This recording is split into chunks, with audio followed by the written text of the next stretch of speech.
MP board maths channel पर आप सभी का स्वागत है। दोस्तों, इस वीडियो में हम एमपी बोर्ड के कक्षा 9वीं के गणित के अध्याय 13 पृष्ठीय क्षेत्रफल और आयतन की प्रश्नावली 13.6 के सभी प्रश्नों को हल करेंगे। प्रश्न एक में दोस्तों हमें दिया गया है एक बेलनाकार बर्तन के आधार की परिधि 132 सेंटीमीटर है और इसकी ऊंचाई जो है वो 25 सेंटीमीटर है। तो इस बर्तन में कितने लीटर पानी आ सकता है और हमें दिया हुआ है 1000 सेंटीमीटर क्यूब बराबर 1 लीटर। ठीक है, और ये आपको याद भी रखना है कि 1000 सेंटीमीटर क्यूब 1 लीटर के बराबर होता है या 1 लीटर 1000 सेंटीमीटर क्यूब के बराबर होता है। ठीक है, तो हमें बर्तन में कितने लीटर पानी आ सकता है ये बताना है। इसका मतलब हमें बताना है कि बर्तन का आयतन क्या होगा। और बेलनाकार बर्तन मतलब बेलन का आयतन क्या होता है, पाई आर स्क्वायर एच। ठीक है, तो हमें इस प्रश्न में आर नहीं दे रखा त्रिज्या, तो ठीक है त्रिज्या हम निकाल लेंगे फिर इसका आयतन निकालेंगे। ठीक है, तो इस तरीके का बेलनाकार बर्तन है। ठीक है, जैसे कि कांच का गिलास होता है घरों में। ठीक है, इसकी ऊंचाई हमें दे रखी है 25 सेंटीमीटर, तो एच बराबर हमने मान लिया 25 सेंटीमीटर। ठीक है, अब हम मान लेते हैं कि इसकी त्रिज्या कितनी है बेलनाकार बर्तन की, आर।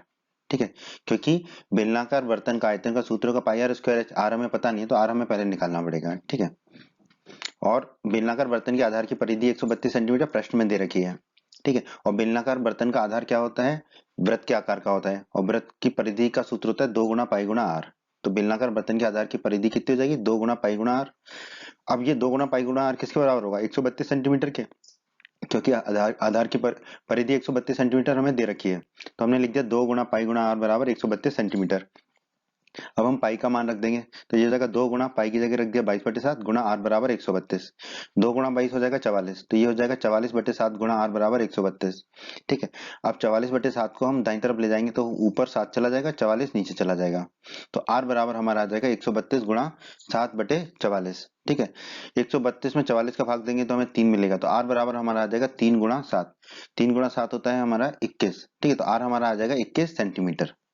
तो इस बेलनाकार बर्तन की त्रिज्या हमारी आ गई आर बराबर 21 सेंटीमीटर। बेलनाकार बर्तन की ऊंचाई दे रखी है 25 सेंटीमीटर, त्रिज्या हमने निकाली 21 सेंटीमीटर।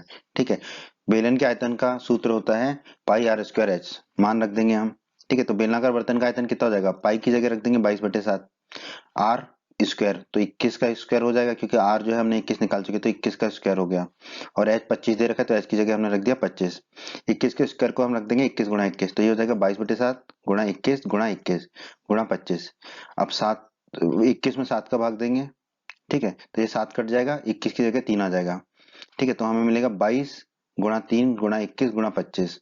ठीक है, हल करेंगे तो बेलनाकार बर्तन का आयतन हमारा आ जाएगा 34,650 सेंटीमीटर क्यूब। ठीक है, तो इसका आयतन आ गया 34,650 सेंटीमीटर क्यूब। पर हमें आयतन किस में पूछा है, कितने लीटर, लीटर में पूछा है, तो अब हमें इस आयतन को लीटर में बदलना होगा। ठीक है, तो हमने बेलनाकार बर्तन का आयतन निकाल लिया सेंटीमीटर क्यूब में 34,650। ठीक है, अब हम जानते हैं कि 1000 सेंटीमीटर क्यूब बराबर होता है 1 लीटर। तो 1 सेंटीमीटर क्यूब कितना होगा, 1000 नीचे चला जाएगा, 1/1000 लीटर। ठीक है, हमें कितने सेंटीमीटर क्यूब निकाले हमने, 34,650। तो 34,650 सेंटीमीटर क्यूब कितने के बराबर होगा, 34,650 गुणा 1/1000, ये लीटर में आ जाएगा फिर। ठीक है, एक जीरो से एक जीरो कट जाएगी और बाकी 2 जीरो के लिए यहाँ पे हम दशमलव लगा देंगे, तो 34,650 सेंटीमीटर क्यूब हमारा कितना हो जाएगा, 34.65 लीटर। तो हम कह सकते हैं कि इस बर्तन में 34.65 लीटर पानी आ सकता है, तो हमारा उत्तर होगा 34.65 लीटर। प्रश्न दो में दोस्तों हमें दिया गया है लकड़ी के एक बेलनाकार पाइप का आंतरिक व्यास 24 सेंटीमीटर है और बाहरी व्यास 28 सेंटीमीटर है। इस पाइप की लंबाई 35 सेंटीमीटर है। ठीक है, तो इस पाइप का द्रव्यमान ज्ञात कीजिए, मतलब वो कितना भारी होगा, कितने ग्राम या किलोग्राम का होगा ये पाइप, वो ज्ञात कीजिए। यदि 1 सेंटीमीटर क्यूब लकड़ी का द्रव्यमान 0.6 ग्राम होता है। ठीक है, तो हम समझ लेते हैं इस तरह का पाइप है। ठीक है, जिसकी एक बाहरी त्रिज्या होगी और एक आंतरिक त्रिज्या होगी। ठीक है, अंदर से ये खोखला होगा। ठीक है, और बाकी चारों तरफ से ये बना होगा। ठीक है, तो चारों तरफ से किससे बना हुआ है, ये लकड़ी से। ठीक है, लकड़ी का है। ठीक है, तो हमें बताना है कि ये कितना भारी होगा। ठीक है, तो इस तरह का पाइप होगा ये। ठीक है, अंदर से बिल्कुल खोखला होगा, चारों तरफ से होगा इस तरह का ही पाइप। ठीक है, अगर इसको हम ऊपर से देखेंगे तो देखो ये बाहरी त्रिज्या होगी यार। ठीक है, पूरी। ठीक है, लेकिन अंदर से इतना ये खोखला होगा। ठीक है, तो ऊपर से हमें ऐसा दिखेगा वृत्त के जैसा। ठीक है, तो अब आइए अब हम इसको हल कर लेते हैं। आइए प्रश्न को हल कर लेते हैं हम। ठीक है, हमें दिया गया बेलनाकार पाइप, तो हमने एक बेलनाकार पाइप बना दिया। ठीक है। और हमें दिया गया पाइप की लंबाई 35 सेंटीमीटर है। पाइप की लंबाई, बेलनाकार पाइप है तो लंबाई और ऊंचाई एक ही चीज है, तो h बराबर हमने मान लिया 35 सेंटीमीटर। ठीक है। और हमें दिया गया है पाइप का बाहरी व्यास 28 सेंटीमीटर है, तो हमने कैपिटल डी बराबर 28 सेंटीमीटर मान लिया। ठीक है। ये पाइप का जो आधार है और ऊपरी आधार है वो जो वृत्त के आकार का होता है, ऊपर से देखने पे कैसा दिखेगा, बिल्कुल वृत्त दिखेगा हमें। ठीक है। तो पाइप की बाहरी त्रिज्या कितनी होगी, कैपिटल आर, पाइप का बाहरी व्यास बटे 2, बाहरी व्यास कितना दे रखा 28 सेंटीमीटर, तो ये हो जाएगा 28 बटे 2, 28 बटे 2 हो जाएगा 14, तो पाइप की बाहरी त्रिज्या आ जाएगी 14 सेंटीमीटर। ठीक है। तो पाइप की बाहरी त्रिज्या आ गई हमारी 14 सेंटीमीटर। और हमें दे रखा है पाइप का आंतरिक व्यास डी बराबर, स्मॉल डी मान लिया हमने 24 सेंटीमीटर, प्रश्न में दे रखा है ये। ठीक है। तो ये पाइप का जो आंतरिक व्यास है, ये जो सफेद सफेद है, ये पाइप का आंतरिक व्यास है, ऊपर से दिखने पे एकदम वृत्त दिखेगा हमें। ठीक है। इसका आंतरिक व्यास दिया है तो इसकी आंतरिक त्रिज्या निकाल लेते हैं, कितनी होगी, व्यास बटे 2, डी बटे 2, डी 24 है तो 24 बटा 2, 24 बटा 2 होता है 12, तो पाइप की आंतरिक त्रिज्या स्मॉल आर हमें कितनी मिल गई, 12 सेंटीमीटर। ठीक है।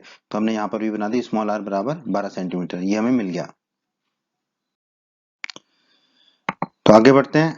हमें पाइप की ऊंचाई दे रखी है, यानी कि लंबाई 35 सेंटीमीटर, और हमने पाइप की बाहरी त्रिज्या और आंतरिक त्रिज्या निकाल ली है। ठीक है। तो और बेलन के आयतन का सूत्र हमें पता है, पाई आर स्क्वायर एच। ठीक है। तो लकड़ी के पाइप का आयतन कितना होगा, जो बाहरी पाइप का आयतन है उसमें से जो अंदर का खोखला आयतन है उसको माइनस कर देंगे, घटा देंगे। ठीक है। अंदर का आयतन तो खोखला है, तो आयतन क्या होगा, सिर्फ बाहर बाहर का, चारों तरफ का, वही तो उसका असली आयतन होगा। खोखला में तो कुछ नहीं है। ठीक है।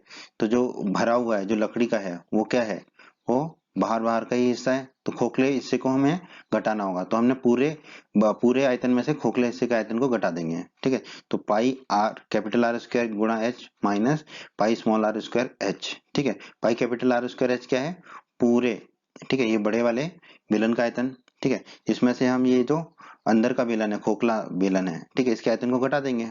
ठीक है। अब हम इसमें से क्या कॉमन ले सकते हैं, पाई और एच दोनों में कॉमन आ रहा है, तो हमने पाई और एच कॉमन ले लिया, तो ब्रैकेट के अंदर क्या बचेगा, कैपिटल आर का स्क्वायर माइनस स्मॉल आर का स्क्वायर। अब हम मान रख देंगे, पाई की जगह रख देंगे 22/7, एच हमें पता है 35 रख दिया, कैपिटल आर पता है 14, तो ये हो जाएगा 14 का वर्ग, माइनस स्मॉल आर हमें पता है 12, तो ये हो जाएगा 12 का वर्ग। हल कर लेते हैं।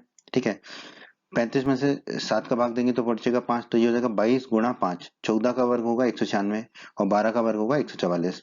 अब 196 में से 144 जाएंगे तो बचेगा 52, और 22 गुणा 5 होते हैं 110। ठीक है। तो ये हो जाएगा 110 गुणा 52, 110 गुणा 52 होगा हमारा 5720। तो लकड़ी के पाइप का आयतन हमारा आ गया 5720 सेंटीमीटर क्यूब। पर हमसे क्या पूछा, द्रव्यमान, तो अभी हम द्रव्यमान को ज्ञात करेंगे। अभी हमने सिर्फ लकड़ी के पाइप का आयतन निकाला है 5720 सेंटीमीटर क्यूब। तो दोस्तों हमने निकाली लकड़ी के पाइप का आयतन 5720 सेंटीमीटर क्यूब। अब हमें प्रश्न में दे रखा है 1 सेंटीमीटर क्यूब लकड़ी का द्रव्यमान कितना, 0.6 ग्राम दे रखा है प्रश्न में, तो हमने लिख दिया। तो 5720 सेंटीमीटर क्यूब लकड़ी का द्रव्यमान कितना होगा, 5720 गुणा 0.6 ग्राम। ठीक है। अब गुणा करेंगे तो हमें मिलेगा 3432 ग्राम। ठीक है। अभी थोड़ा बड़ा लग रहा है ग्राम में, ठीक है, तो इसको किलोग्राम में बदल देते हैं। किलोग्राम में बदलने के लिए क्या करना पड़ता है, 1000 से भाग देंगे। ठीक है। 1000 से भाग देंगे तो 3 जो डिजिट है हमारी, ठीक है, पीछे से उसके बीच आगे आके एक दशमलव लग जाएगा। ठीक है। 3 जो अंक है, ठीक है, 3 अंक के पहले आके दशमलव लग जाएगा। तो 5720 सेंटीमीटर क्यूब लकड़ी का द्रव्यमान कितना हो जाएगा, 3.432 किलोग्राम। हमने ग्राम से किलोग्राम में बदल दिया। हम जानते हैं कि 1 किलोग्राम में 1000 ग्राम होते हैं। ठीक है। तो हम कह सकते हैं कि पाइप का द्रव्यमान कितना होगा, लकड़ी के पाइप का द्रव्यमान होगा 3.432 किलोग्राम, 3.432 किलोग्राम। तो ये हमारा उत्तर होगा इस प्रश्न का, 3.432 किलोग्राम। प्रश्न 3 में दोस्तों हमें दिया गया है एक सॉफ्ट ड्रिंक। ठीक है। सॉफ्ट ड्रिंक मतलब कोल्ड ड्रिंक ही है। ठीक है। एक सॉफ्ट ड्रिंक या कोल्ड ड्रिंक बोल दें, 2 प्रकार के पैकों में उपलब्ध है। ठीक है। पहला प्रकार का पैक है लंबाई 5 सेंटीमीटर और चौड़ाई 4 सेंटीमीटर वाले एक आयताकार आधार का टिन का डिब्बा है। ठीक है। एक टिन का डिब्बा है जो घनाभ के आकार का होगा और जिसकी ऊंचाई कितनी है, 15 सेंटीमीटर है। और दूसरा है हमारा व्यास 7 सेंटीमीटर वाले वृत्तीय आधार और 10 सेंटीमीटर ऊंचाई वाला एक प्लास्टिक के बेलनाकार डिब्बा है। ठीक है। तो 2 तरह के डिब्बों में उपलब्ध है कोल्ड ड्रिंक या सॉफ्ट ड्रिंक। तो हमसे पूछा गया है कि किस डिब्बे की धारिता अधिक होगी। धारिता का मतलब होता है दोस्तों उसका आयतन, धारिता मतलब वो कितना धारण कर सकती है, मतलब उसमें कितना सॉफ्ट ड्रिंक कोल्ड ड्रिंक आ सकता है। और किसी भी ठोस वस्तु में जितना पानी आ सकता है उसी को हम उसका आयतन भी कहते हैं। तो आयतन से ही मतलब है धारिता का यहाँ पर। ठीक है, तो हमें बताना है किस डिब्बे का आयतन अधिक है और कितना अधिक है। तो हल कर लेते हैं इसको। ठीक है, तो पहले हमें दिया गया है 5 सेंटीमीटर लंबाई, 4 सेंटीमीटर चौड़ाई और 15 सेंटीमीटर ऊंचाई का एक घनाभाकार डिब्बा। ठीक है, टिन का डिब्बा तो ये हमने बना लिया। ठीक है, हमें जो दिया गया वो लिख लेते हैं। टिन के डिब्बे की लंबाई दे रखी है 5 सेंटीमीटर, तो हमने ले लिया एल बराबर 5 सेंटीमीटर। टिन के डिब्बे की चौड़ाई दे रखी है हमें 4 सेंटीमीटर, तो हमने बी बराबर ले लिया 4 सेंटीमीटर। टिन के डिब्बे की ऊंचाई दे रखी है हमें 15 सेंटीमीटर, तो एच बराबर ले लिया हमने 15 सेंटीमीटर। अब हमें इसका आयतन निकालना है। तो आयतन का सूत्र हमें पता है, घनाभ के आयतन का सूत्र होता है लंबाई गुणा चौड़ाई गुणा ऊंचाई, अर्थात एल गुणा बी गुणा एच। एल बी और एच हमें पता है, तो रख देंगे मान। एल की जगह 5, बी की जगह 4 और एच की जगह 15। तो टिन के डिब्बे का आयतन आ जाएगा हमारा 5 गुणा 4 गुणा 15। ठीक है, हल कर लेंगे तो टिन के डिब्बे की धारिता मिल जाएगी हमको 300 सेंटीमीटर क्यूब, क्योंकि आयतन और धारिता एक ही चीज है। तो टिन के डिब्बे की धारिता आ गई हमारी 300 सेंटीमीटर क्यूब।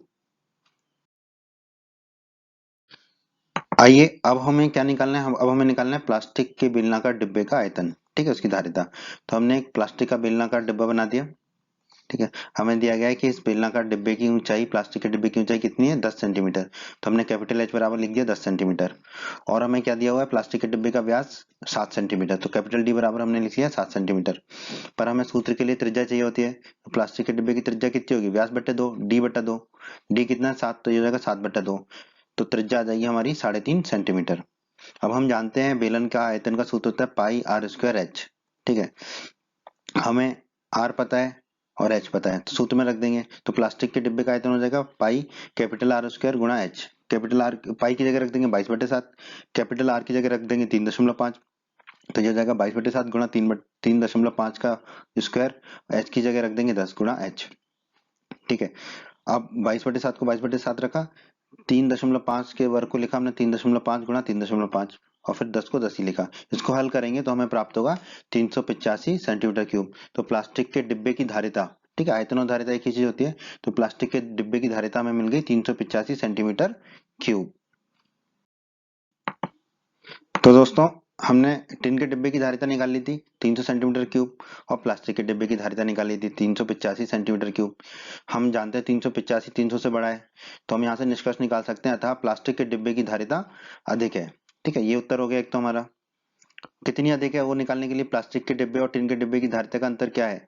ठीक है, बड़े में से छोटे को घटा देंगे, तो 385 में से 300 को घटा देंगे, तो कितना आ जाएगा 85। तो प्लास्टिक के डिब्बे और टिन के डिब्बे की धारिता का अंतर आ गया 85 सेंटीमीटर क्यूब। तो यहाँ से हम निष्कर्ष निकाल सकते हैं कि अतः बेलनाकार प्लास्टिक के डिब्बे की धारिता घनाभाकार टिन के डिब्बे की धारिता से 85 सेंटीमीटर क्यूब अधिक है। ठीक है, तो हमारा उत्तर क्या होगा, 85 सेंटीमीटर क्यूब अधिक है। प्रश्न 4 में दोस्तों हमें कहा गया है, यदि एक बेलन का पार्श्व पृष्ठीय क्षेत्रफल 94.2 सेंटीमीटर स्क्वायर है और इसकी ऊंचाई 5 सेंटीमीटर है, तो ज्ञात कीजिए। दो भाग हैं प्रश्न के, पहले भाग में बोला है आधार की त्रिज्या ज्ञात कीजिए और दूसरे भाग में बोला है बेलन का आयतन ज्ञात कीजिए। और हमसे कहा गया है कि पाई बराबर 3.14 लीजिए। ठीक है, तो जो कहा गया है वो तो करना ही पड़ेगा, लेना ही पड़ेगा। तो ये हमारा एक बेलन है जिसकी एक ऊंचाई होती है और त्रिज्या होती है। हमें दिया गया बेलन की ऊंचाई कितनी दे रखी है, 5 सेंटीमीटर, तो हमने लिख लिया h बराबर 5 सेंटीमीटर। और हमें दे रखा है बेलन का पार्श्व पृष्ठीय क्षेत्रफल 94.2 सेंटीमीटर स्क्वायर, तो ये हमने लिख लिया। ठीक है, मान लेते हैं कि बेलन के आधार की त्रिज्या r है जो हमें ज्ञात करनी है पहले भाग में। ठीक है, तो वो हमने मान लिया r है। अब दोस्तों, अध्याय 13 के परिचय के वीडियो में आपने पढ़ा था बेलन का पार्श्व पृष्ठीय क्षेत्रफल का सूत्र होता है 2 गुणा पाई गुणा r गुणा h। ठीक है, तो ये 2 गुणा पाई गुणा r गुणा h किसके बराबर हो जाएगा, 94.2 के। तो हमने लिख दिया 2 गुणा पाई गुणा r गुणा h बराबर 94.2 सेंटीमीटर स्क्वायर। ठीक है, अब हमें h का मान पता है, पाई का मान पता है, पाई का मान कितना रखेंगे 3.14। ठीक है, तो 2 गुणा पाई की जगह आ गया 3.14, r हमें ज्ञात करना है और h हमें दे रखा है 5 सेंटीमीटर, तो h की जगह रख दिया हमने 5। ठीक है, 5 गुणा 2 10 हो जाएगा, 10 का गुणा 3.14 से करेंगे तो 31.4 आ जाएगा। तो हमारा आ जाएगा 31.4 गुणा r बराबर 94.2। अब 31.4 को 94.2 के नीचे ले जाएंगे। ठीक है, तो r बराबर हो जाएगा 94.2 बट्टे 31.4। 94.2 को 31.4 से भाग देंगे तो हमें मिलेगा 3। तो r हमारा आ जाएगा 3 सेंटीमीटर और यही हमारे प्रश्न के पहले भाग का उत्तर होगा। आधार की त्रिज्या r बराबर 3 सेंटीमीटर। को हल कर लेते हैं अब हम। ठीक है। प्रश्न के दूसरे भाग में हमसे पूछा है बेलन का आयतन। ठीक है, तो हमें ऊंचाई दे रखी है बेलन की, त्रिज्या हमने निकाल ली 3 सेंटीमीटर। ठीक है, तो दोस्तों अध्याय 13 के परिचय के वीडियो में आपने पढ़ा था बेलन के आयतन का सूत्र होता है पाई गुणा आर स्क्वायर गुणा एच। ठीक है, आर और एच हमें पता है, पाई का मान भी हमें दिया हुआ है 3.14। तो बेलन का आयतन कितना हो जाएगा, पाई की जगह रख देंगे 3.14, आर की जगह रख देंगे 3, तो आर का वर्ग 3 का वर्ग हो जाएगा गुणा, और एच की जगह रख देंगे 5। ठीक है, अब 3 का स्क्वायर 3 का वर्ग हो जाएगा 9, तो ये हो जाएगा 3.14 गुणा 9 गुणा 5। इसको हल करेंगे तो हमें बेलन का आयतन आ जाएगा 141.3 141.3 सेंटीमीटर क्यूब। और यही हमारे प्रश्न के दूसरे भाग का उत्तर होगा, कितना, 141.3 सेंटीमीटर क्यूब। प्रश्न 5। प्रश्न 5 में दोस्तों हमें दिया गया है 10 मीटर गहरे एक बेलनाकार बर्तन की आंतरिक वक्र पृष्ठ को पेंट कराने का व्यय 2200 रुपए है। यदि पेंट कराने की दर 20 रुपए प्रति मीटर स्क्वायर है तो ज्ञात कीजिए। क्या, पहला 3 भाग है प्रश्न के। पहले भाग में पूछा बर्तन का आंतरिक वक्र पृष्ठीय क्षेत्रफल, दूसरे भाग में हमें बताना है आधार की त्रिज्या, और तीसरे भाग में हमें बताना है बर्तन की धारिता, मतलब कि बर्तन का आयतन। ठीक है, तो एक बेलनाकार बर्तन है जिसकी एक त्रिज्या है और ऊंचाई है। ठीक है, तो हमें ऊंचाई तो दे रखी है, मतलब गहराई दे रखी है बर्तन की, तो वो मान ली ऊंचाई और गहराई एक ही चीज होती है हमारी। ठीक है, तो बर्तन की गहराई दे रखी है, उसे हमने एच मान लिया, एच बराबर 10 मीटर, ये हमें प्रश्न में दे रखा है। और क्या दे रखा है हमें प्रश्न में, आंतरिक वक्र पृष्ठ को पेंट करने का व्यय दे रखा है 2200 रुपए, तो वो लिख लिया हमने। और हमें दे रखा है कि पेंट करने की दर कितनी, 20 रुपए प्रति मीटर स्क्वायर, यानी कि 1 मीटर स्क्वायर बर्तन पर पेंट करने की दर है 20 रुपए। अब इसको हम उल्टा लिखेंगे।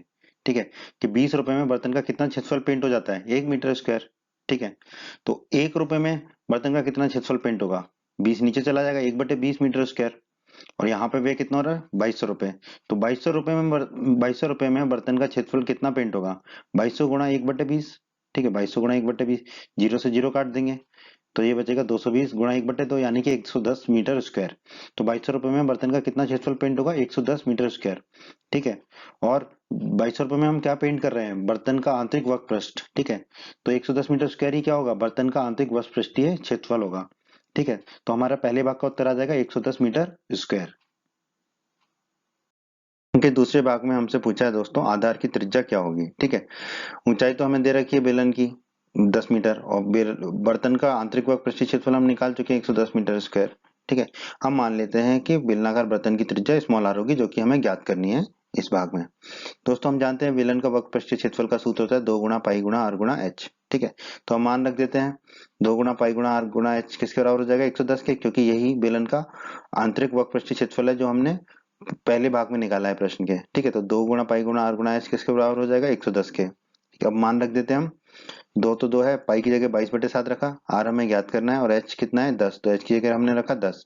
ठीक है, अब जो ऊपर है उसको एक साथ लिख लेते हैं बस, तो ये हो जाएगा 2 गुणा 22 गुणा 10/7 गुणा आर बराबर 110।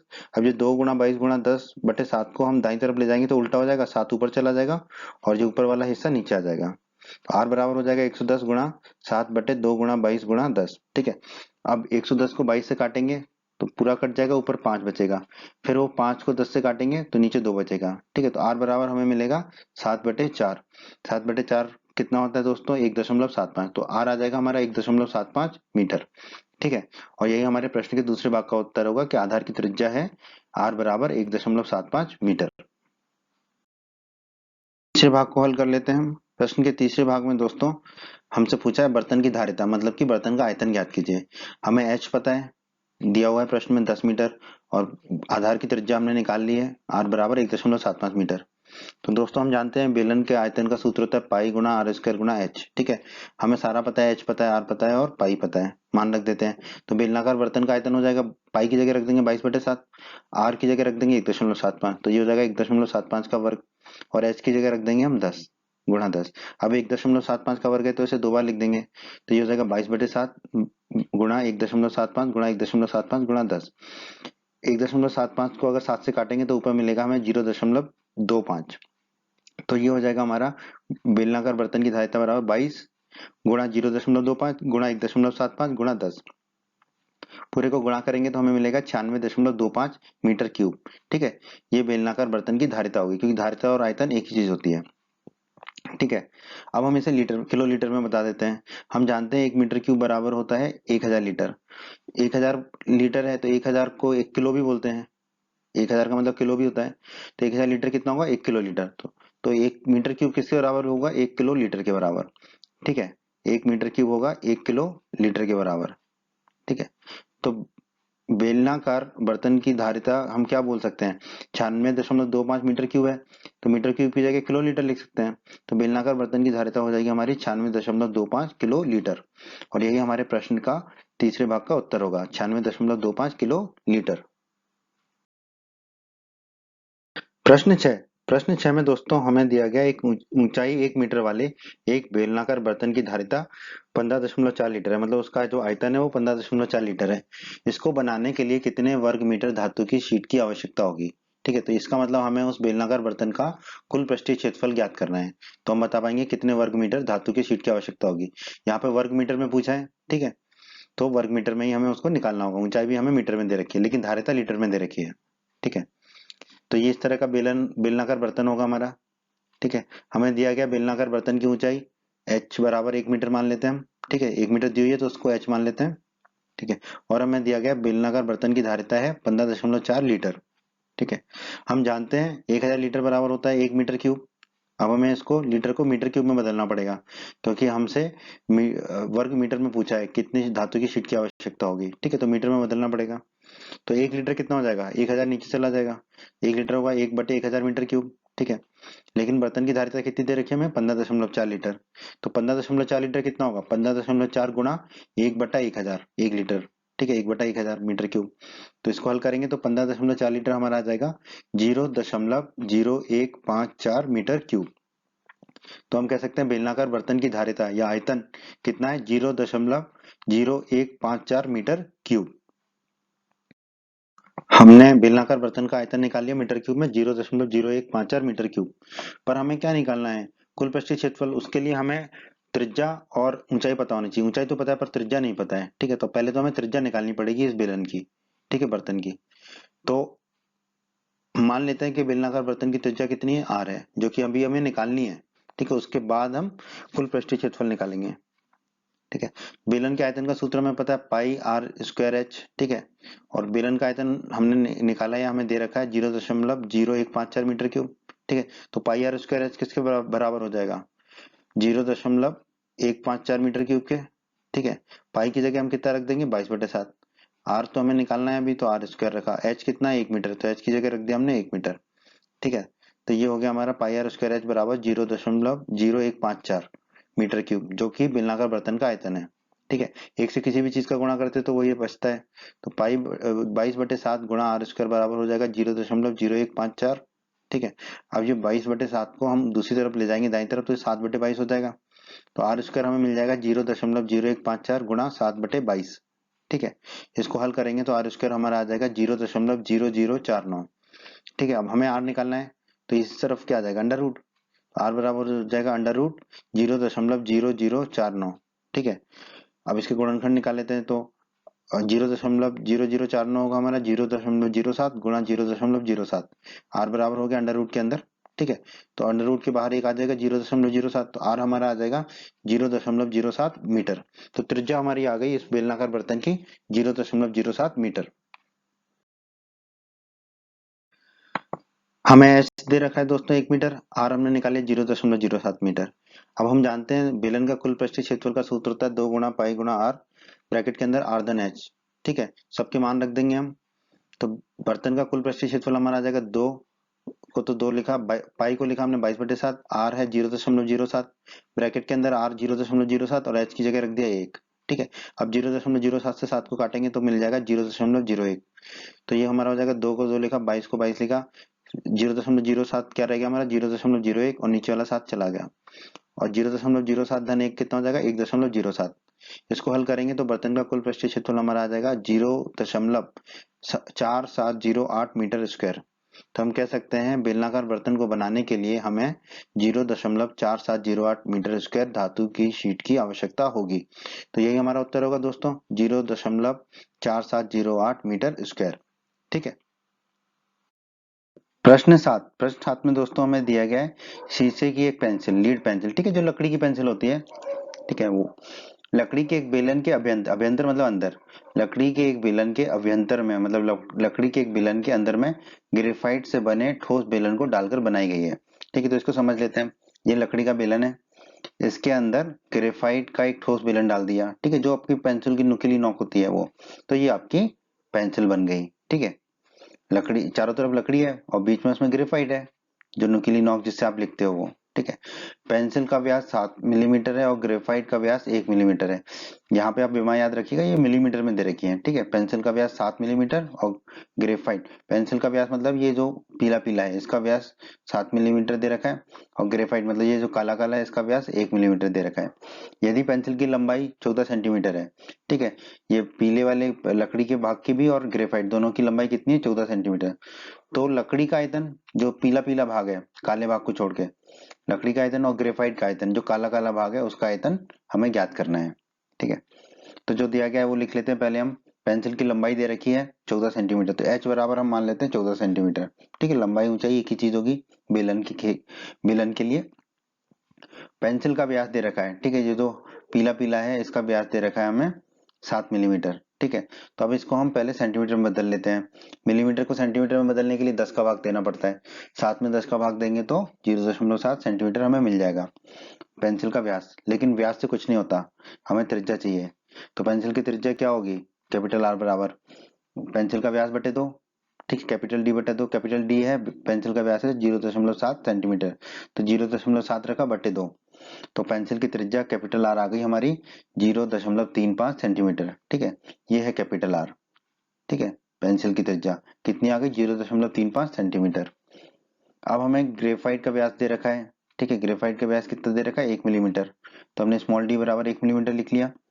ठीक है, इसको भी सेंटीमीटर में बदलेंगे तो 10 का भाग देंगे तो ये आ जाएगा 0.1 सेंटीमीटर। पर व्यास से कुछ नहीं होता, हमें तो त्रिज्या चाहिए। तो ग्रेफाइट की त्रिज्या कितनी होगी, स्मॉल आर बराबर स्मॉल डी बटे 2, मतलब ग्रेफाइट का व्यास बटे 2, ग्रेफाइट का व्यास कितना 0.1 सेंटीमीटर, तो 0.1 सेंटीमीटर बटे 2, यानी कि आ जाएगा हमारा स्मॉल आर बराबर 0.05 सेंटीमीटर। ठीक है, ये किसका व्यास है, किसकी त्रिज्या है, ग्रेफाइट की त्रिज्या यहाँ दिखा दी हमने लाल रंग से। ग्रेफाइट की त्रिज्या हमारी आ गई 0.05 सेंटीमीटर। आगे बढ़ते हैं दोस्तों, हमने एच दिया हुआ है प्रश्न में 14 सेंटीमीटर, आर हमने निकाल लिया। ठीक है, पेंसिल की जो त्रिज्या है कैपिटल आर 0.35 सेंटीमीटर, और जो ग्रेफाइट की त्रिज्या है, ठीक है, ग्रेफाइट की त्रिज्या वो भी हमने निकाल ली 0.05 सेंटीमीटर। अब दोस्तों हम जानते हैं बेलन के आयतन का सूत्र होता है पाई आर स्क्वायर एच। ठीक है, तो यहाँ पर लकड़ी का आयतन कितना होगा, लकड़ी कितनी है, ये जो पीला पीला भाग है, ठीक है, तो ये जो पूरा बेलन है बड़ा वाला, उसमें से ग्रेफाइट वाले भाग को हटाना पड़ेगा, माइनस करना पड़ेगा। ठीक है, तो मतलब पीले का आयतन माइनस ये ग्रेफाइट का आयतन, तो वही हमने लिख दिया, पूरी पेंसिल का आयतन माइनस ग्रेफाइट का आयतन। ठीक है, अब इन दोनों में क्या कॉमन आ जाएगा, पाई और एच, तो पाई और एच कॉमन ले लेंगे, तो लकड़ी का आयतन होगा पाई एच गुणा कैपिटल आर का स्क्वायर माइनस स्मॉल आर का स्क्वायर। अब मान रख देंगे, पाई की जगह रख देंगे 22/7, स्मॉल एच ऊंचाई कितनी है 14 सेंटीमीटर, तो 14 रख दिया, कैपिटल आर है 0.35, तो 0.35 का वर्ग माइनस स्मॉल आर है 0.05, तो 0.05 का वर्ग। ठीक है, अब 14 में 7 का भाग देंगे तो 2 बचेगा, तो ये हो जाएगा 22 गुणा 2, 0.35 का वर्ग होगा 0.1225 माइनस 0.05 का वर्ग होगा 0.0025। ठीक है, अब आप देखिए 22 गुणा 2 कितना हो जाएगा हमारा 44। ठीक है, और 0.1225 में से 0.0025, ठीक है, तो आखिरी के 25 चले जाएंगे तो बचेगा 0.12, तो लकड़ी का आयतन होगा 44 गुणा 0.12। ठीक है, इसको गुणा कर लेंगे तो लकड़ी का आयतन आ जाएगा हमारा 5.28 सेंटीमीटर क्यूब। ठीक है, तो लकड़ी का आयतन हमने निकाल लिया 5.28 सेंटीमीटर क्यूब। ठीक है, अब हमें ग्रेफाइट का आयतन निकालना है, तो ग्रेफाइट की त्रिज्या हमने निकाली थी 0.05 सेंटीमीटर, और ऊंचाई ग्रेफाइट की 14 सेंटीमीटर ही है। ठीक है, तो वही बेलन के आयतन का सूत्र पाई आर स्क्वायर एच मान रख देंगे, तो ग्रेफाइट का आयतन हो जाएगा पाई आर स्क्वायर एच। पाई ये ग्रेफाइट है हमारा, एच का आयतन निकालना है काले काले भाग का। ठीक है, तो ग्रेफाइट का आयतन हो जाएगा पाई की जगह रख देंगे 22/7, आर की जगह रख देंगे 0.05, तो ये हो जाएगा 0.05 का स्क्वायर, और एच की जगह रख देंगे हम 14। ठीक है, 14 में 7 का भाग देंगे तो ऊपर 2 बचेगा, तो ये हो जाएगा 22 गुणा 0.05 का वर्ग हो जाएगा 0.0025, और 14 में 7 का भाग दिया था तो ये 2 बचा। ठीक है, ठीक है, तो 22 गुणा 0.0025 को 2 से गुणा करेंगे तो हमारा आ जाएगा 0.005। ठीक है, 22 गुणा 0.005 करेंगे तो हमारे ग्रेफाइट का आयतन आ जाएगा 0.11 सेंटीमीटर क्यूब। यही हमारे प्रश्न का उत्तर है दोस्तों। प्रश्न 8 में दोस्तों हमें दिया गया है एक अस्पताल हॉस्पिटल में के एक रोगी को प्रतिदिन 7 सेंटीमीटर व्यास वाले एक बेलनाकार कटोरे में सूप दिया जाता है। ठीक है, तो बेलन के आकार का एक कटोरा है जिसमें उस रोगी को सूप दिया जाता है, और उस बेलन के आकार के कटोरे का व्यास कितना है, 7 सेंटीमीटर। यदि यह कटोरा सूप से 4 सेंटीमीटर ऊंचाई तक भरा जाता है, ठीक है, पूरा नहीं भरते हैं, पूरा भरेंगे तो फैल जाएगा, सिर्फ 4 सेंटीमीटर ऊंचाई तक भरते हैं उसको, कटोरे को, तो इस अस्पताल में 250 रोगियों के लिए प्रतिदिन कितना सूप तैयार किया जाता है। ठीक है, तो एक गिलास मान लो, ये बेलनाकार सूप कटोरा ये बेलनाकार कटोरा है जो दिया गया है। ठीक है, अब हमें दिया गया कि कटोरे में भरे सूप की ऊंचाई कितनी है, 4 सेंटीमीटर, तो एच बराबर हमने 4 सेंटीमीटर मान लिया। ठीक है, तो कटोरे में जो है, पूरा कटोरे में सूप नहीं है। ठीक है, कितना कटोरे में सूप है, 4 सेंटीमीटर, एच माना है जैसे हमने ना, 4 सेंटीमीटर ये हमें दिया गया है। ठीक है, और हमें क्या दिया गया है, बेलनाकार कटोरे का व्यास डी मान लेते हैं, कितना दिया हुआ है हमें, 7 सेंटीमीटर। पर व्यास से हमारा काम नहीं होता, हमें तो त्रिज्या चाहिए। तो बेलनाकार कटोरे की त्रिज्या कितनी होगी, आर बराबर व्यास बटे 2 डी बटे 2, डी है 7, तो ये हो जाएगा 7/2। तो बेलनाकार कटोरे की त्रिज्या स्मॉल आर हमारी आ गई 3.5 सेंटीमीटर।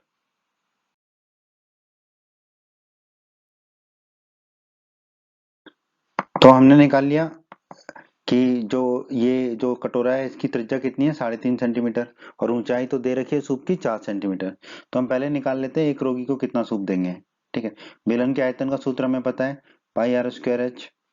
ठीक है, तो कटोरे में एक रोगी को कितना सूप देंगे, पाई आर स्क्वायर एच। ठीक है, मान रख देते हैं, कटोरे में एक रोगी को सूप देंगे, पाई की जगह रख दिया 22/7, आर कितना है 3.5, तो आर की जगह रख दिया 3.5, तो ये हो जाएगा 3.5 का स्क्वायर, और एच की जगह रख दिया हमने 4। ठीक है, अब 3.5 के स्क्वायर को खोल दिया हमने, तो ये हो जाएगा 3.5 गुणा 3.5, बाकी 22/7 और 4 वैसा ही रखा अभी हमने।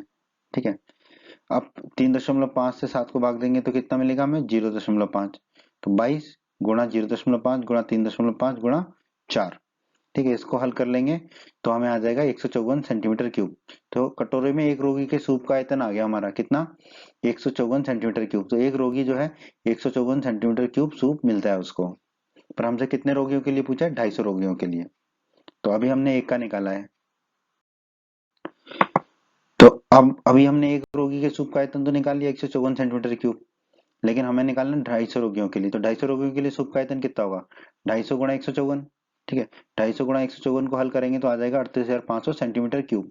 ठीक है, पर हम इसे सोच रहे हैं लीटर में निकाल लेते हैं। ठीक है, वैसे तो ये भी उत्तर है हमारा, 38,500 सेंटीमीटर क्यूब भी हमारा उत्तर है।